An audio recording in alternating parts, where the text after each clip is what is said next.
नमस्कार बच्चों, Hindi online classes में आपका स्वागत है। मैं विजयलक्ष्मी राठौड़। आज कक्षा 8 विषय हिंदी पाठ 7 क्या निराश हुआ जाए। ठीक है, हजारी प्रसाद द्विवेदी के द्वारा लिखा गया यह लेख आपको पढ़ाने जा रही हूं, जिसमें यह बताया गया है कि संसार में दोनों ही तरह के लोग रहते हैं। जहां अच्छे रहते हैं वहां बुरे लोग भी रहते हैं।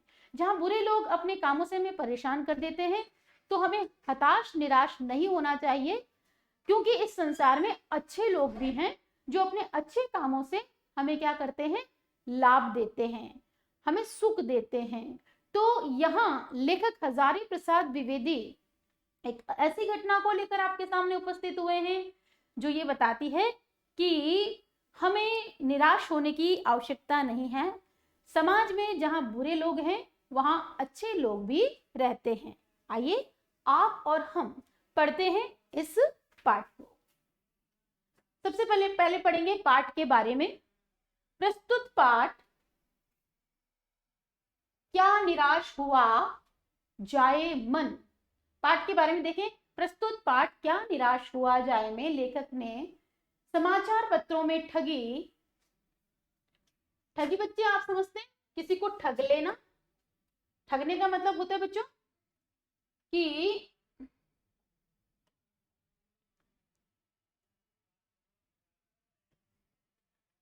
आपने 100 रुपए की चीज को 500 रुपए में बेचकर किसी साधारण से इंसान को क्या किया, ठग लिया।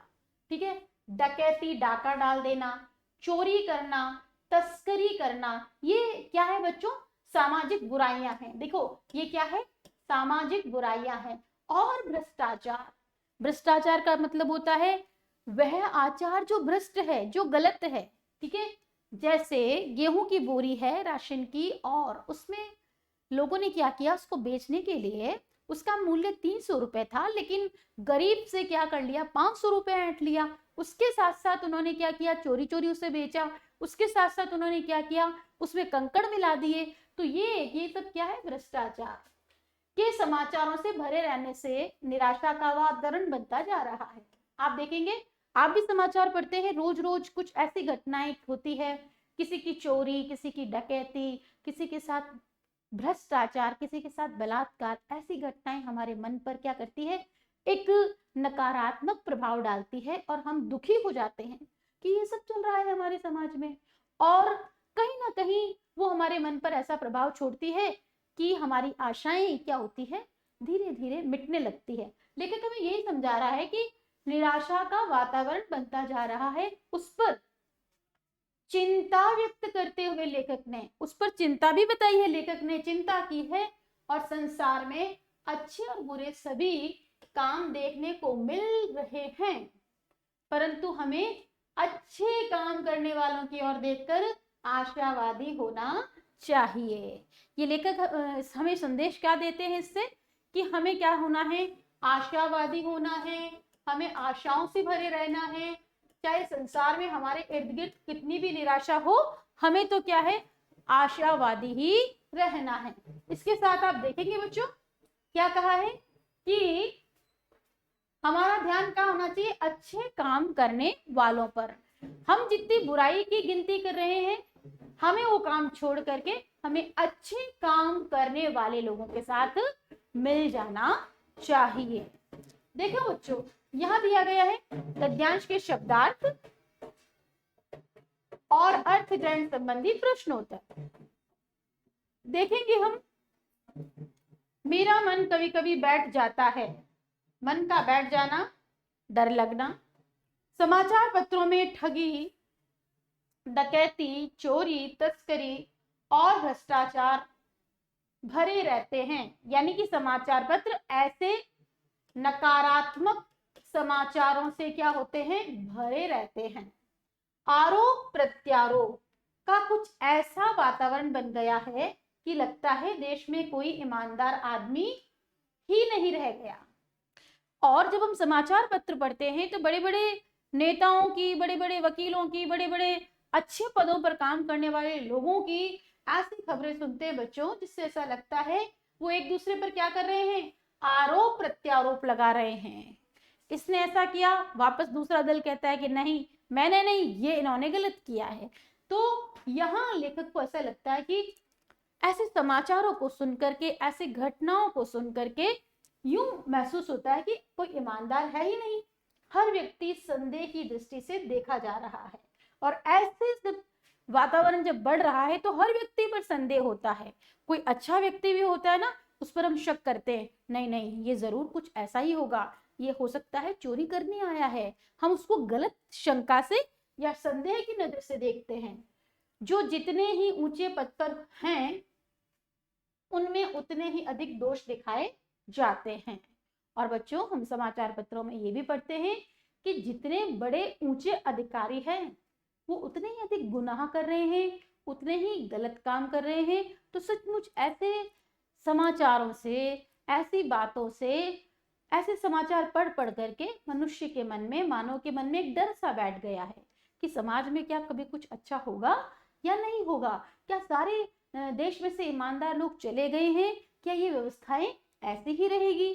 देखेंगे, आपने भी सुना होगा बच्चों कि कई बार हम पढ़ते हैं कि किसी ने बच्चा उठा लिया, है ना, कई बार सोचते हमने किसी का बलात्कार कर दिया, फिर हम ये सोचते और देखें तो पेपर होने वाले थे, पेपर आउट हो गए, इस पेपर आउट होने की वजह से परीक्षाएं स्थगित कर दी, किसी ने किसी की मोटर बाइक चुरा ली, है ना। और हम ये देखते हैं, समाचार सुनते हैं कि पुलिस ने रिश्वत लेकर किसी गुनहगार को छोड़ दिया, है ना। तो इस तरह से ये सारे समाचार कहीं ना कहीं हमारे मन में एक नकारात्मकता या निराशा उत्पन्न करते हैं। आगे देखेंगे,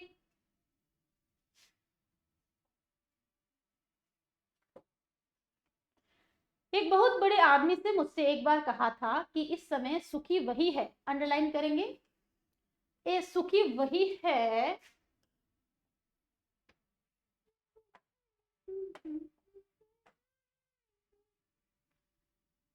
इस समय सुखी वही है जो कुछ नहीं करता, जो कुछ भी करेगा उसमें लोग दोष खोजने लगेंगे।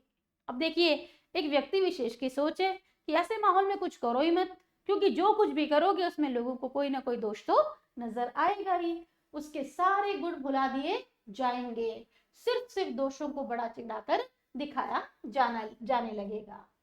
दोष का अर्थ होता है बच्चों कुछ बुराइयां, दोष किसमें नहीं है, यही कारण है कि हर आदमी दोषी अधिक दिख रहा है, गुणी कम या बिल्कुल ही नहीं। स्थिति अगर ऐसी है तो निश्चित ही चिंता का विषय है। अब लेखक कहते हैं कि वाकई यदि हमारे समाज में, हमारे आसपास यदि लोग, अवगुण वाले लोग, दोष करने वाले लोग, दोषी लोग बढ़ रहे हैं, तो ये एक हमारे समाज के लिए क्या है, चिंता का विषय है। देखेंगे, तस्करी, चोरी से सीमा पार माल ले जाने की क्रिया को क्या कहते हैं, तस्करी। चोरी से क्या हुआ, आप सीमा से पार माल ले गए, इस क्रिया को कहा जाता है बच्चों तस्करी। आरोप का अर्थ होता है किसी पर दोषारोपण करना, किसी पर दोष लगाना। प्रत्यारोपण का अर्थ होता है किसी व्यक्ति द्वारा दोषी ठहराना। कुछ करने वाले लोग दोषी क्यों माने जाते हैं, क्योंकि उनके उस काम करने पर उनको लोग क्या कहते हैं, उनको गलत नजरिए से देखते हैं। या देखो, यहाँ लिखा है ना कि जो कुछ भी करेगा उसमें लोग दोष तो खोजने लगते ही हैं।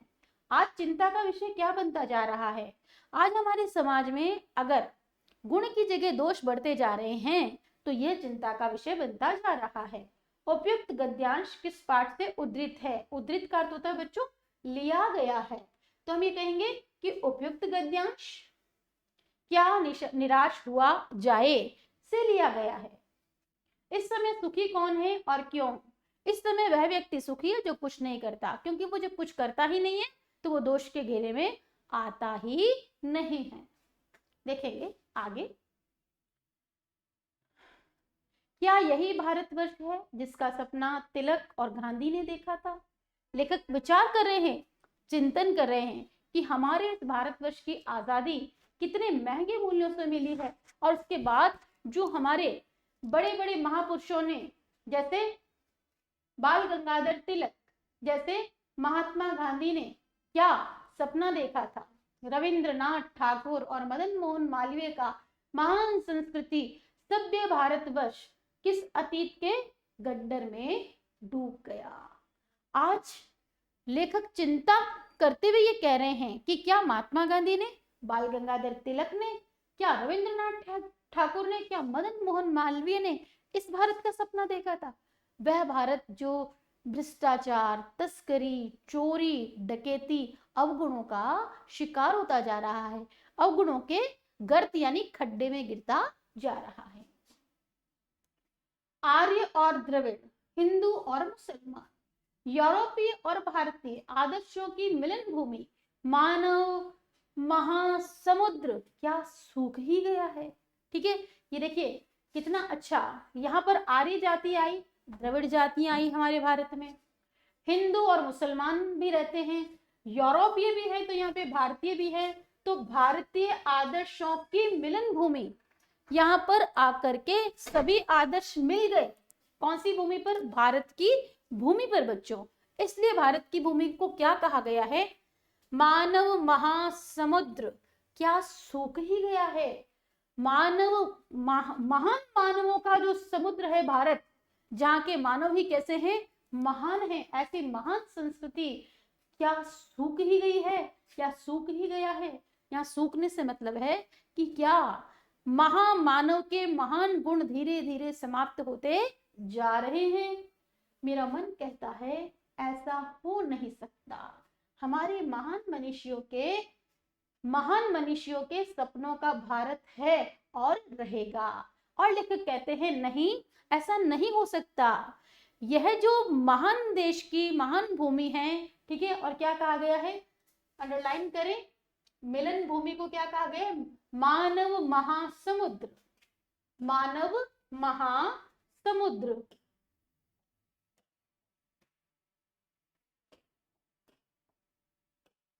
अंडरलाइन करें आप, भारतीय आदर्शों की मिलन भूमि मानव महासमुद्र।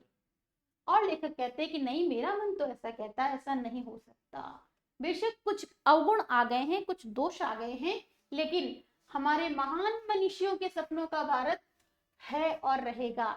ये हमारे देश के महान ऋषि मुनियों ने जो सपने देखे हैं, जो विद्वानों ने, ज्ञानियों ने जो सपना देखा है, तो ये मनुष्यों के सपनों का भारत ही रहेगा। यह बदल नहीं सकता। और यही सही है कि इन दिनों कुछ ऐसा माहौल बना है कि ईमानदारी से मेहनत करके जीविका चलाने वाले निरीह और भोले भोले श्रमजीवी पिस रहे हैं, और झूठ फरेब का रोजगार करने वाले फल फूल रहे हैं। आपने देखा होगा कि वर्तमान समय में जो बेचारा ईमानदार है, परिश्रमी है, उसके साथ तो क्या होता है? गलत होता है। जो झूठ बोलता है वो समाज में आगे बढ़ रहा है, जो गलत काम कर रहा है उसका विकास होता जा रहा है। झूठ और फरेब का रोजगार करने वाले फल फूल रहे हैं, यानी उन्नति कर रहे हैं। आपने देखा होगा बच्चों कि एक शिक्षक है जो ईमानदारी के साथ पढ़ाता है, ट्यूशन भी नहीं लेता और अपनी पूरी सकारात्मक ऊर्जा अपने बच्चों पर उड़ेल देता है, उसके घर की उतनी उन्नति नहीं होती। आपने देखा होगा कि जो रिश्वत ले रहे हैं, जो चोरी कर रहे हैं, जो डकैती कर रहे हैं, जो तस्करी कर रहे हैं, उनके पास आपको सारी सुख सुविधाएं देखने को मिल रहेगी। तो आप देखेंगे कि बुराई तो क्या कर रही है? फल फूल रही है, और अच्छाई क्या हो रही है? धीरे धीरे उसके आगे, उसकी उन्नति के आगे कम दिखाई देती है। ईमानदारी को मूर्खता का पर्याय समझा जाने लगा है। अंडरलाइन करें इस बात को कि वर्तमान समय में लोग क्या करते हैं? ईमानदार व्यक्ति को क्या समझते हैं? अरे ये तो मूर्ख है, ये तो बेवकूफ है, इसको कमाना ही नहीं आता, इसके पास आइडिया नहीं है, इसके पास दिमाग नहीं है। आजकल वर्तमान में लोग क्या करते हैं? ईमानदार को बेवकूफ समझते हैं। सच्चाई केवल भीरू और बेबस लोगों के हिस्से पड़ी है। और लोगों का मानना ऐसा है कि जो सच्चे लोग हैं वो क्या है? डरपोक हैं और बेबस हैं, वो कुछ कर नहीं सकते, इसलिए उनकी स्थिति ऐसी है। ऐसी स्थिति में जीवन के महान मूल्यों के बारे में लोगों की आस्था ही हिलने लगी है। और जब समाज के मूल्य बदल रहे हैं, लोगों के सोचने का तरीका बदल रहा है, अच्छे लोगों को जब बुरा कहा जा रहा है, बुरे लोग जब अच्छे बनते चले जा रहे हैं, ठीक है, वो चोरी भी कर लेते हैं और सम्मान भी पाते हैं, ठीक है, लोग उनकी तारीफ भी करते हैं, ठीक है, इधर की बातें उधर भी कर देते हैं। तो ऐसी स्थिति में क्या हो रहा है बच्चों कि जीवन के जो महान मूल्य हैं, महान मूल्य जैसे ईमानदारी, ठीक है, नैतिकता यानी अपने नीति में रहना, उसके साथ साथ और क्या है, ईमानदारी है, ठीक है, परिश्रम है, उसके स्वावलंबन है। तो हम देखेंगे कि ये मानव मूल्य जो है वो धीरे धीरे कम होते जा रहे हैं और लोगों की इन पे से विश्वास क्या हो रहा है, हटने लगा है। अतीत का अर्थ होता है बच्चों भूतकाल, बीता हुआ समय। गह्वर का अर्थ होता है गहरा अंधेरा स्थान। मनीषी का अर्थ होता है ज्ञानी व्यक्ति। जीविका का अर्थ होता है रोजी रोटी, रोजी रोटी का साधन। निरीह है इच्छा और तृष्णा से रहित। निरीह किसे कहा जाएगा, जिसमें कोई इच्छा और कोई तृष्णा नहीं है। श्रमजीवी का अर्थ होता है काम करके जीवन बिताने वाले, काम करके जीवन बिताने वाले, फल फूल रहे हैं, उन्नति कर रहे हैं। भीरू का अर्थ होता है बच्चों डरपोक। वह व्यक्ति जो डरता है वो क्या कहलाता है, भीरू। नेक्स्ट देखेंगे इसके आगे।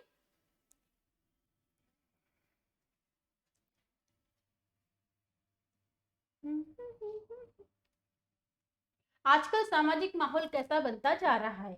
वर्तमान में सामाजिक माहौल अजीबोगरीब बनता जा रहा है।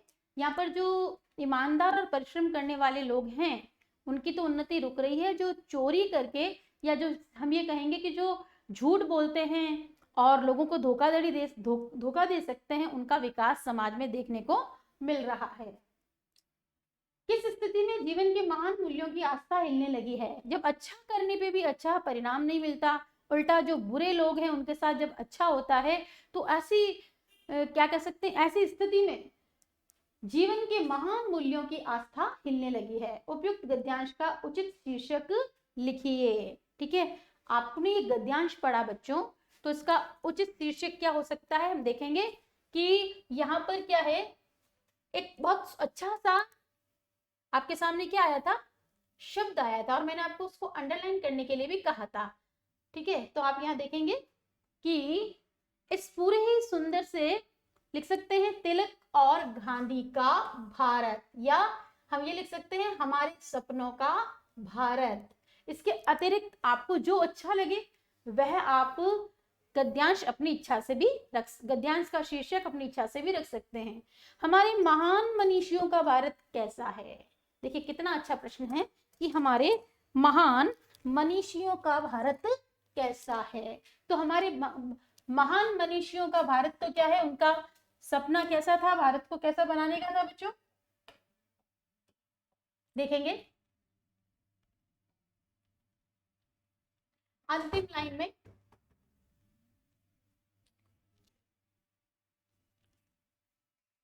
हमारे महान मनीषियों का भारत कैसा था कि भारतवर्ष जिसका सपना तिलक और गांधी ने देखा, और क्या कहा गया है इसे, मानव महासमुद्र, मानव महासमुद्र। क्योंकि बच्चों यहाँ पे आर्य और द्रविड़ संस्कृति आई, हिंदू मुसलमान रहते हैं, भारत यूरोपीय और भारतीय लोग रहते हैं, तो यहाँ पर आदर्शों की ये मिलन भूमि है, इसलिए इसको क्या कहा गया है, मानव महासमुद्र इसको कहा गया है। तो हमारे महान मनीषियों का भारत कैसा था, यहाँ आपको मैंने इस लाइन को अंडरलाइन करवाया, वही का वही आप इसमें लिखेंगे कि मानव महासमुद्र।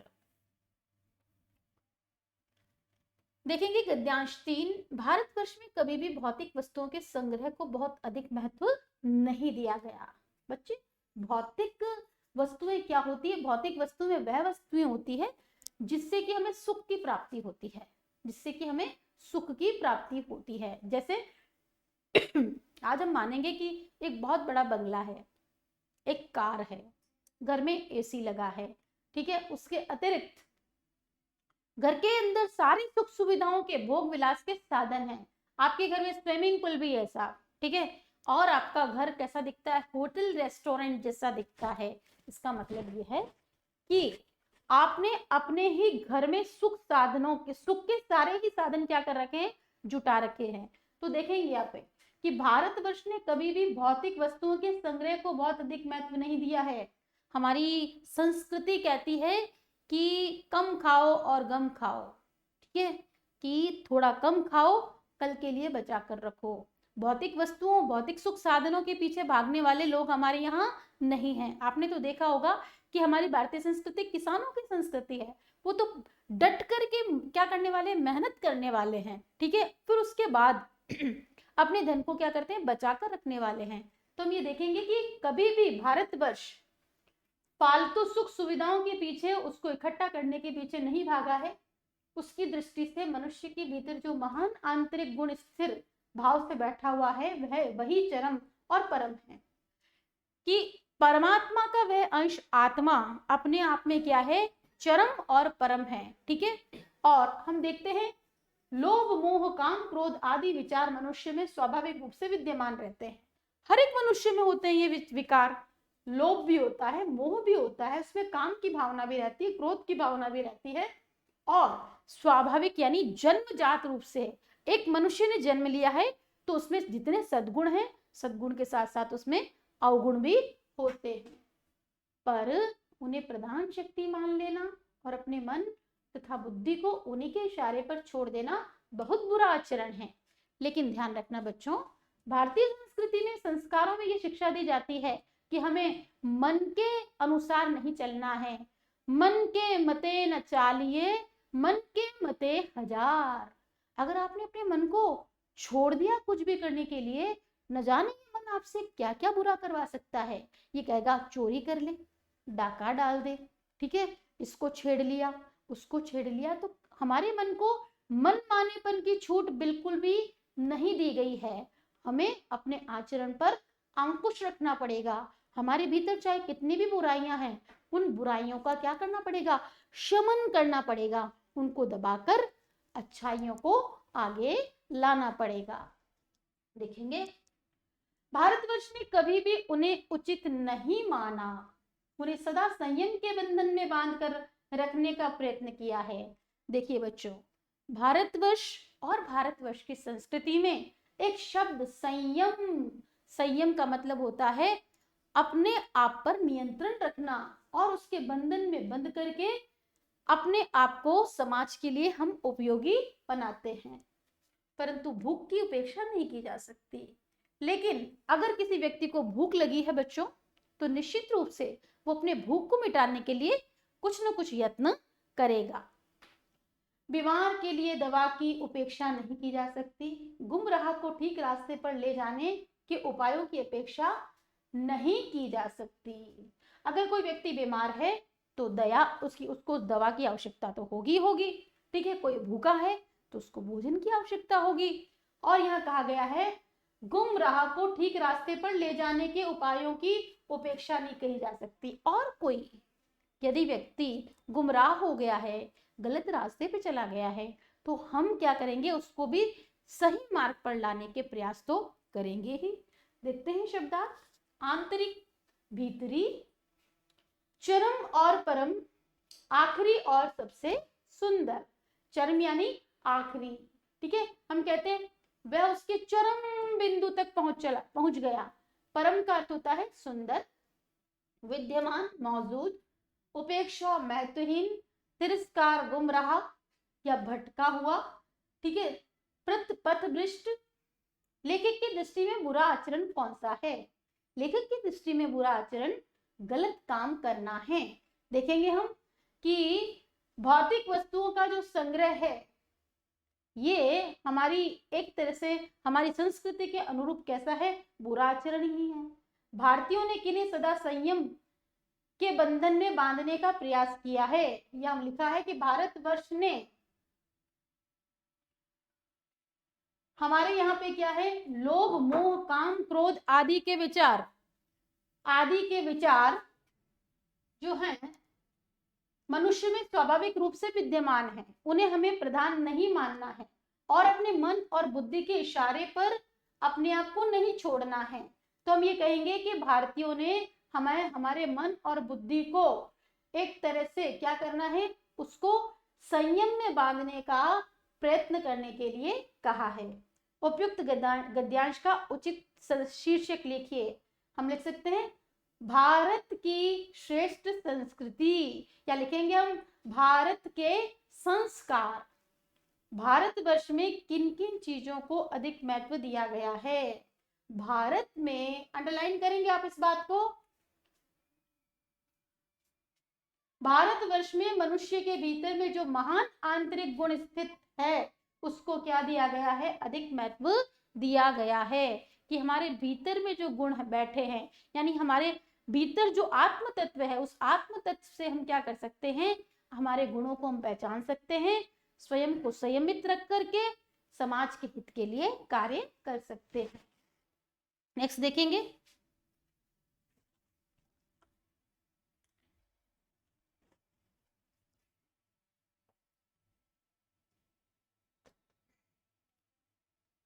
लेखक की दृष्टि में बुरा आचरण कौन सा है? लेखक की दृष्टि में ये प्रश्न हम कर चुके हैं बच्चों।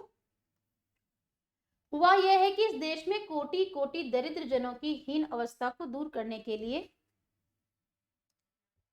अनेक कानून और कृषि उद्योग, वाणिज्य,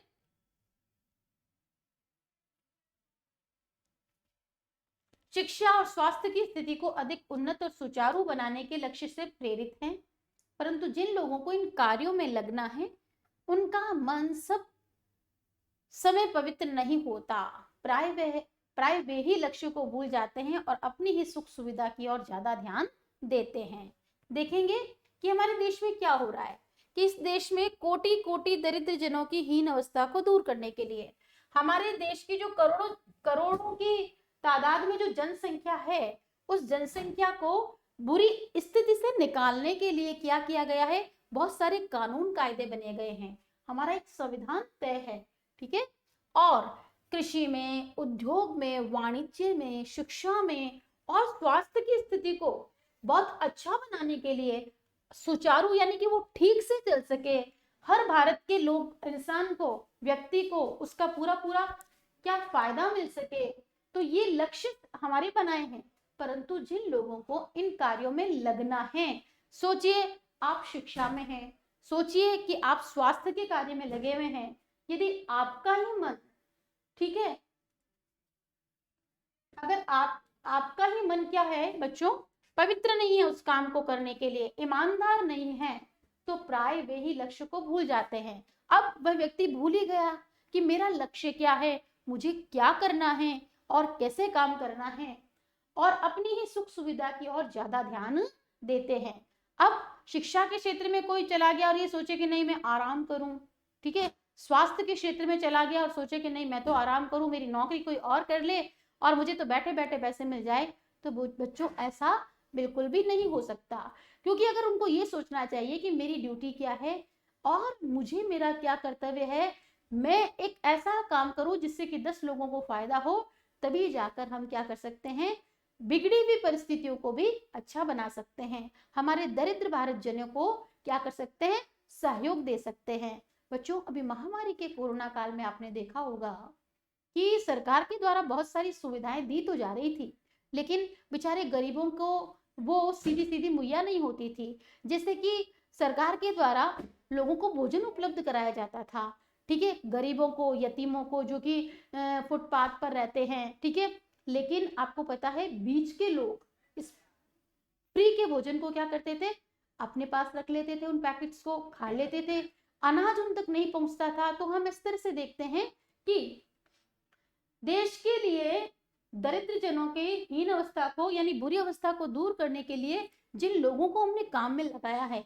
उन लोगों का मन अच्छा होना चाहिए, पवित्र होना चाहिए, उनके भीतर ये भावना होनी चाहिए कि हम वाकई लोगों का भला करें। हम देखेंगे कि भारतवर्ष सदा कानून को धर्म के रूप में देखता आ रहा है।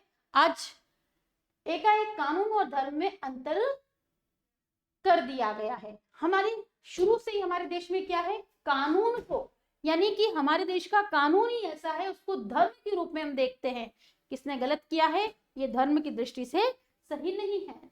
आज एकाएक व्यवस्थाएं क्या हो गई बच्चों, बदल गई है, कानून और धर्म में अंतर आ गया है। हमने क्या कर दिया, कानून की व्यवस्था को अलग ले लिया, और धर्म को हमने क्या कर दिया, अलग कर दिया है। धर्म को धोखा नहीं दिया जा सकता, कानून को दिया जा सकता है।